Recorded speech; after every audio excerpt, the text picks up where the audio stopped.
국내외 경제 불확실성이 확대되면서 안전자산에 대한 관심이 커지고 있습니다. 특히 금이 대표적인 투자처로 떠오르면서 수요가 폭발적으로 증가했는데요. 공급이 수요를 따라가지 못하면서 가격이 급등하는 현상도 나타났습니다. 금값이 어떻게 움직일지 또 변수는 무엇일지 이원호, 김소연 기자와 이야기 나눠보겠습니다. 어서 오십시오. 예, 먼저 이원호 기자. 요즘 들어서 특히 금이 안전자산을 넘어서 이 투자 자산으로 더욱 주목받고 있다고요. 네, 맞습니다. 연초부터 금값이 들썩이면서 수요가 폭증했습니다. 특히 귀걸이나 목걸이처럼 이렇게 금이 포함된 주얼리류는 수요가 많이 줄었다고 하고요. 골드바에 대한 수요가 많이 늘었습니다.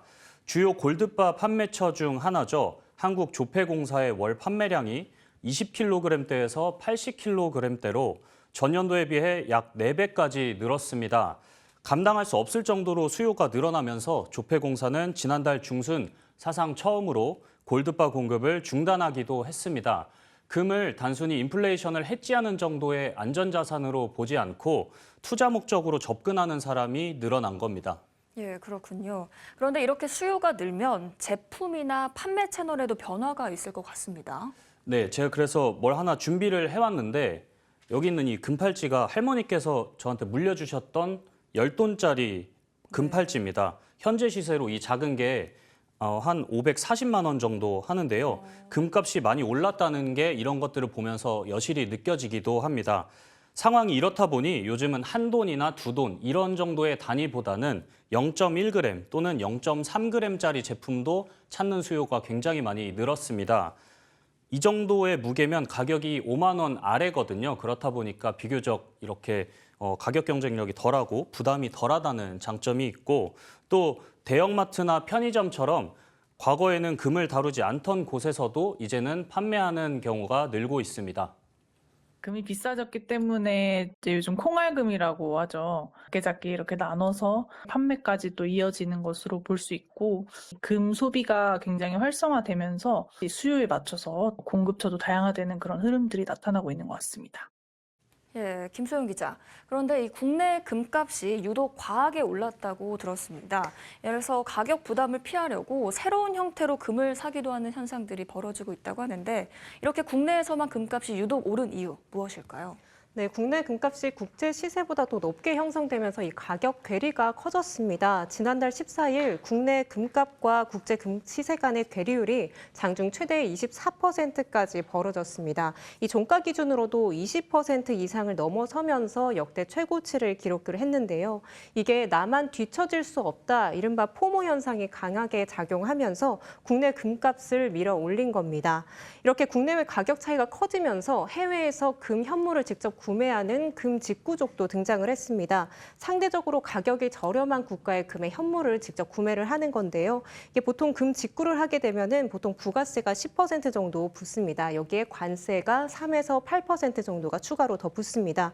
다만 우리나라와 자유무역 협정을 체결한 국가들, 영국과 같은 국가들에서 금을 직구를 하게 되면 이 관세도 면제받을 수 있어서 하나의 대안으로 좀 떠올랐습니다. 그래서 일부 조건을 좀 충족을 하면 부가세를 고려해도 100g 골드바 기준으로 국내 최고가 대비 수십만 원 저렴하게 더 구매를 할 수 있었습니다. 네, 그래서 2월 중순에는 최고가를 기록했어요. 최근 금값 흐름 어떻습니까? 네, 최근 국내 금값은 좀 조정을 받으면서 하락세를 보이고 있습니다. 지난달 중순 그람당 16만 원을 돌파했던 금값은 지난달 28일 기준으로 13만 원 선까지 떨어졌습니다. 이후 소폭 올라서 오늘 종가 기준으로는 14만 3천 원대를 기록을 했습니다. 최고가였던 지난달 14일 기준으로 12% 이상 좀 빠진 겁니다. 네, 눈에 띄는 점은 같은 기간 국제금 시세는 큰 등락폭이 없었다는 겁니다. 네, 결국 국내 금 상승의 원동력이었던 포모 현상이 이제 좀 차그라들면서 금값이 국제 시세에 맞춰지고 있는 것으로 좀 보입니다. 네, 앞으로 이 금값이 어떻게 움직일지 궁금해지는데 시장에선 어떤 전망이 나오고 있습니까? 대체로 안전자산 선호 현상이 이어지면서 금값이 비교적 견조한 흐름을 이어갈 것이라는 전망이 좀 우세합니다. 그래서 전문가 의견 먼저 직접 들어보시겠습니다. 트럼프 정부의 관세 정책이라든지 가상자산과 관련된 여러 가지 정책의 불확실성이 상당히 크고 그다음에 또 글로벌 경제에 미치는 부담 요소로 작용할 가능성이 크다라는 이런 이제 지적들이 많이 나오고 있습니다. 이렇게 되면 결국은 안전자산에 대한 수요는 상대적으로 견조한 흐름을 보일 가능성이 더 높다고 전망해 볼 수가 있고요. 네, 이렇게 금값이 급등한 영향으로 이번에 금 투자를 해보신 분들이 좀 많으실 텐데요. 금 투자할 때는 주의할 점도 좀 있습니다. 현물 투자 시에는 분실이나 훼손과 같은 위험도 있고요. 이자가 발생하지 않는 다양한 기회 비용도 좀 고려를 해야 됩니다. 그래서 전문가들은 현물 보유가 유리한지, 금 ETF나 금 통장과 같은 금융 상품이 좀 더 유리한지 좀 더 신중하게 판단해 봐야 한다고 조언을 하고 있습니다. 예, 아무리 안전 자산이라고는 하지만 이 투자 방식에 따라서 충분히 리스크가 있을 수 있는 만큼 신중히 접근을 해야 할 것 같습니다. 앞으로 이 금시장 어떻게 흘러갈지 관심 있게 지켜봐야겠습니다. 오늘 말씀 잘 들었습니다.